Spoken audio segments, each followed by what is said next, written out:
नमस्कार। नमस्कार। ये उत्तरकाशी ज़िला है जो सेब उत्पादन के मामले में बड़ी तेज़ी से आगे बढ़ रहा है और इसका बहुत सारा जो जिम्मेदारी है वो होती है उद्यान विभाग की।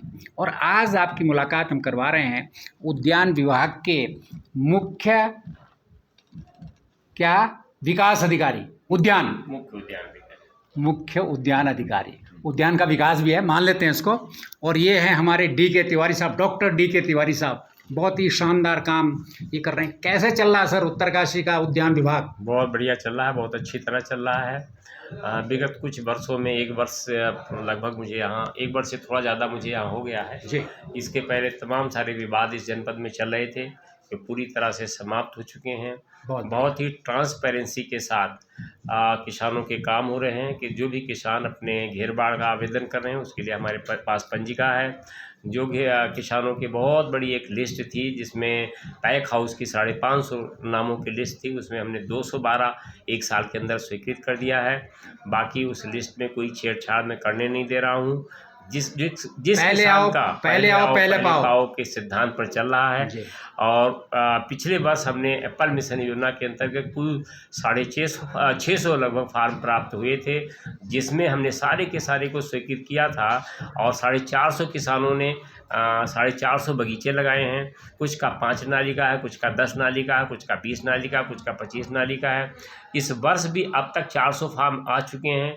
इसको हम 5 तारीख को लगभग क्लोज करेंगे जिसमें मुझे लग रहा है कि लगभग इस साल भी 600 बगीचे नए लगने जा रहे हैं एप्पल मिशन योजना के अंतर्गत। इसमें हम माननीय मुख्यमंत्री जी का, उद्यान मंत्री का बहुत बहुत धन्यवाद करते हैं क्योंकि उन्होंने उत्तरकाशी के लिए पूरा दिल खोल रखा है। उनका कहना जितना भी सेब मिशन योजना के अंतर्गत आपको पैसे चाहिए पूरे पैसे मिलेंगे, पैसे की कोई कमी नहीं है। किसान भाइयों से यही अनुरोध है कि सच्चाई और ईमानदारी के साथ जमीन पे काम करें, जमीन पर काम करें और उत्तरकाशी जनपद को खाली उत्तराखंड में नहीं पूरे हिंदुस्तान में नंबर 1 पर ले जाने के लिए हमारी पूरी टीम तैयार है। अभी गत वर्ष कितना प्रोडक्शन सेब का उत्तरकाशी जिले में हुआ, क्योंकि ये एप्पल जिला है? जी। विगत वर्ष में टोटल जो हमारा अनुमानित उत्पादन का क्षेत्रफल और आंकड़ा है वो तकरीबन 8000 हेक्टेयर में है। सरकारी दस्तावेजों में ये थोड़ा सा भिन्नता रहती है क्योंकि समय समय पर कुछ बगीचे कट जाते हैं, कुछ बगीचे लग जाते हैं और एकदम एग्जैक्ट हम घर तक पहुंचकर आंकड़े इकट्ठा करने में भी कई बार असमर्थ रहते हैं क्योंकि मेरे पास उतने मानव संसाधन होते नहीं हैं। आज की डेट में भी देखेंगे तो जो जितने पद स्वीकृत हैं तकरीबन 30% पद रिक्त हैं जिसको राज्य सरकार जल्दी भरेगी। कुछ लोग आ गए हैं, जल्दी आएंगे। उसके अभाव में कई बार हर खेत तक हम जो पौधों का क्षेत्रफल है वो हम नहीं ले पाते हैं। फिर भी एक अनुमानित हमारे पास आंकड़ा रहता है और वो आंकड़ा है कि 8000 हेक्टेयर में हमारा जो कुल उत्पादन अनुमानित उत्पादन होता है वो 30,000 मैट्रिक टन का होता है। 30,000 मैट्रिक टन। लेकिन विगत वर्ष चूँकि कुछ विषम परिस्थितियों के कारण उत्पादन पर बुरा प्रभाव पड़ा था तो उसकी वजह से तकरीबन 18,000 मैट्रिक टन उत्पादन विगत वर्ष हुआ था। जो ये मिशन है हॉर्टिकल्चर एप्पल मिशन, इसमें कितना परसेंट कमीशन, मतलब सॉरी कितना अनुदान है, कितना कृषक? मैं समझ गया। जो 22-23 की योजना थी उसमें 80% अनुदान और 20% कृषक अंश था। लेकिन 23-24 से अब 60% जो है राशि सहायता दी जाती है और 40% किसान। मतलब डिमांड बढ़ गई है लोगों की। जी, डिमांड बहुत ज़्यादा बढ़ गई है। किसान अंश 40% और राशि सहायता 60% है। लेकिन पहले एक सीमा होती थी कि 4 करोड़ के अंतर्गत ही काम कर सकते हो, लेकिन अभी प्रदेश में 35 करोड़ तक का काम इस योजना के अंतर्गत किया जा सकता है। मतलब पूरा प्रदेश सरकार ने आपके लिए सेब के लिए पिटारा खोल दिया है। पिटारा खोल दिया है कि हमारे प्रदेश से, हमारे ज़िले से पलायन नहीं होना चाहिए और हम सभी प्रकार की जो भी तमाम तरह की योजनाएं सब में, चाहे पानी के क्षेत्र में हो, चाहे ड्रिप योजना हो, चाहे जो है रेन वाटर हार्वेस्टिंग टैंक की योजना हो, चाहे घेर बाड़ की योजना हो, चाहे ओला जाली की योजना हो, सब में हम किसानों को सहायता दे रहे हैं। तिवारी साहब, एक दिक्कत है मुझे लगता है कि लोगों को सब कुछ हो रहा है, हाईटेक योजनाएं भी है, लेकिन ट्रेनिंग के लिए आपका क्या मास्टर प्लान है? लोगों को पता ही नहीं होता, लोग कंधे में कुदाल भी ले जाते हैं और पेड़ भी ले जाते हैं। बिल्कुल। तो मुझे लगता है ट्रेनिंग टेक्नोलॉजी तो आपने दे दी है, अगर ट्रेनिंग उनको ठीक से नहीं मिली तो लंगड़ाती हुई नहीं चलेगी? बिल्कुल आपका रावत जी, बहुत अच्छा आपका ये प्रश्न है और इसको मैं अच्छी तरह समझता हूँ, महसूस करता हूँ।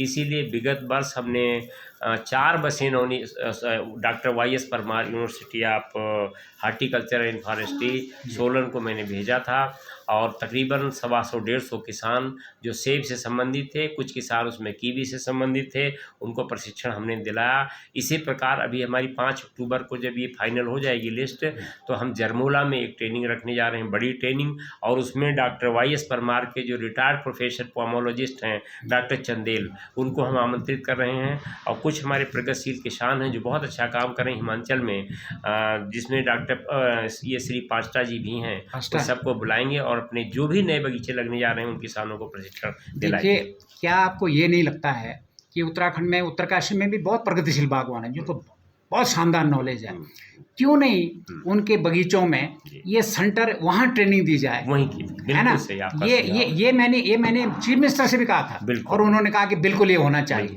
बिल्कुल तो सही कह रहे हैं आप। इसको हमने पिछले वर्ष किया था। पिछले वर्ष जो हमने बाहर भेजा वो तो भेजा ही भेजा, लेकिन अपने ज़िले में हमने ट्रेनिंग और प्रूनिंग के लिए हमारे जो प्रगतिशील किसान थे उन्हीं के बगीचे में बुला करके हमने हिमाचल के विशेषज्ञों के द्वारा कटाई छटाई भी सिखाया गया और बगीचे के अंदर ही हुआ, और 4 स्थानों पर पिछली बार हमने कराया। और जब पेड़ लगाते हैं उससे पहले ट्रेनिंग दें, कैसे पेड़ लगाएं, उसमें क्या क्या डालें, क्या ये होनी चाहिए ना? वो भी हम करते हैं। और जो फील्ड विजिट कराते हैं किसानों की, कि जो प्रगतिशील किसान हैं जिनके बगीचे विकसित रूप से लगे हुए हैं, उसको देखने से किसान का एक ज्ञान दिमाग में खाका बन जाता है कि इसी प्रकार से हमें लाइन बनाना है, इसी प्रकार से पौधे के बीच की दूरी करना है, इसी प्रकार से हमें टिप लगाना है, मल्चिंग लगाना है, एंटी लगाना है, तो वो भी हम करेंगे। फील्ड मतलब टेक्नोलॉजी के साथ अब आप ट्रेनिंग भी उसी स्पीड आपने पकड़वा ली। बिल्कुल बिल्कुल। एक थोड़ा मैं हट के सवाल पूछूंगा, मैं सारे विशेषज्ञों से पूछ रहा हूँ और आप तो हॉर्टिकल्चर विशेषज्ञ हो। जी जी। मैंने चीफ मिनिस्टर को एक प्रपोजल दिया, 2 मीटिंगें हमारी हो चुकी है, और हमने कहा कि उत्तराखंड का सबसे ज़्यादा पलायन पहाड़ी क्षेत्रों में उत्तराखंड का है, सबसे ज़्यादा, और जो पलायन का चंक है वो 5,000 से, जो सर्वे बताता है 5,000 से 20,000 सैलरी वाले 70% है, मतलब बहुत छोटी सैलरी के लिए भी घर छोड़ रहे हैं। अगर हम इसको स्कूल स्तर से बागवानी कृषि को एक सब्जेक्ट के रूप में पढ़ाना शुरू कर दें और उसमें जो प्रगतिशील बागवान हैं उनको स्कूल कॉलेजेस से जोड़े एज ए गेस्ट फैकल्टी, आप लोग भी कॉलेजेस में कभी कभार जाएं, उनको ट्रेनिंग दें, तो इससे काफ़ी कुछ पढ़ाई के साथ साथ एक उनको एक जो स्किल है जो उनके खेतों का है, अपने मकानों का है, मशरूमिंग का है, वो साथ साथ चलना चाहिए। क्या आपके राय है इसमें? निष्पक्ष राय। बिल्कुल आपका बिल्कुल सही कहना है कि हायर एजुकेशन के बाद जब लोग बेरोजगार होते हैं तो उनका जो मनोबल है वो ज़्यादा, वो फिर खेतों में कर नहीं सकते। लेकिन अगर जो है ये अपना कौशल विकास योजना जैसी एक योजना है, बिल्कुल, तो वो योजना तो ठीक है, लेकिन ये कोर्स जो है कौशल विकास से संबंधित कोर्स, जैसे कि आपने देखा होगा कि ITI है, तो ITI के अंदर कुछ कोर्स होते हैं कौशल विकास के, वो कर लेने से फिर वो अपना स्वयं का उद्योग अपना स्थापित कर सकते हैं, छोटे मोटे लघु उद्योग कर सकते हैं।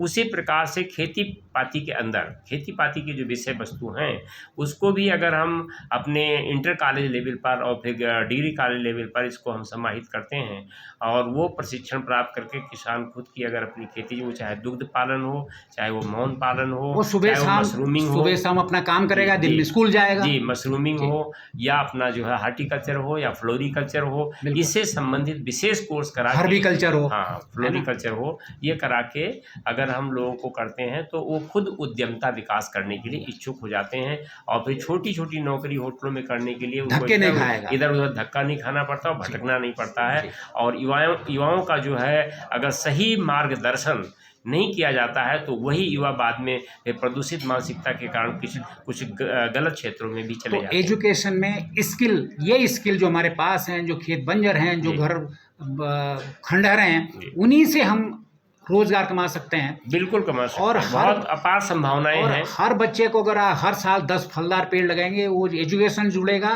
तो उसकी जो सक्सेस रेट है वो भी बहुत रहेगा। वो क्यों सर? बिल्कुल बिल्कुल। हार्टी टूरिज्म का भी बहुत, हार्टी टूरिज्म है, एग्री टूरिज्म, तमाम होगी, इको टूरिज्म हो गया। उसके साथ साथ उत्तरकाशी अगर बात करेंगे तो बहुत ज़्यादा यहाँ पर ट्रैक रूट है और जहाँ पर बहुत सारे गाइड की ज़रूरत पड़ती है। बिल्कुल। तो जो भी बाहर से आते हैं वो चाहते हैं कि किसी के संरक्षण में हम यात्रा करें, चूँकि डर होती है बाहर से आने गांव में रहें। गांव में रहें, बिल्कुल। तो गांव में रहें, गांव का खाएं, गांव देखें और ट्रैक रूट पर जाएं। तो यहाँ के युवाओं को एक ट्रैकिंग गाइड का भी बहुत अच्छा काम करने की अपॉर्चुनिटी, उसकी भी यद्यपि कुछ स्तर तक ट्रेनिंग एनआईएम करा रहा है, हाँ। लेकिन उसको और बड़े स्तर पर करने की आवश्यकता है। चलिए तिवारी, बहुत बहुत धन्यवाद। Thank you. लास्ट में ये कह सकते हैं कि बागवानी के लिए पैसे की किल्लत नहीं है, आपको काम करने की किल्लत है। कोई कमी नहीं। आप जमीन पे काम कीजिए, सारे इसमें आपके पास बिल्कुल अथाह फंड है, दिल खोल रखा सरकार ने। बिल्कुल कोई कमी। और जो बीच में सीबीआई का चक्कर था, अभी क्लियर हो गया है। अभी कोई सीबीआई नहीं है, नहीं है। सवा डेढ़ साल से कोई सीबीआई नहीं है। सब ठीक है। थैंक यू, धन्यवाद।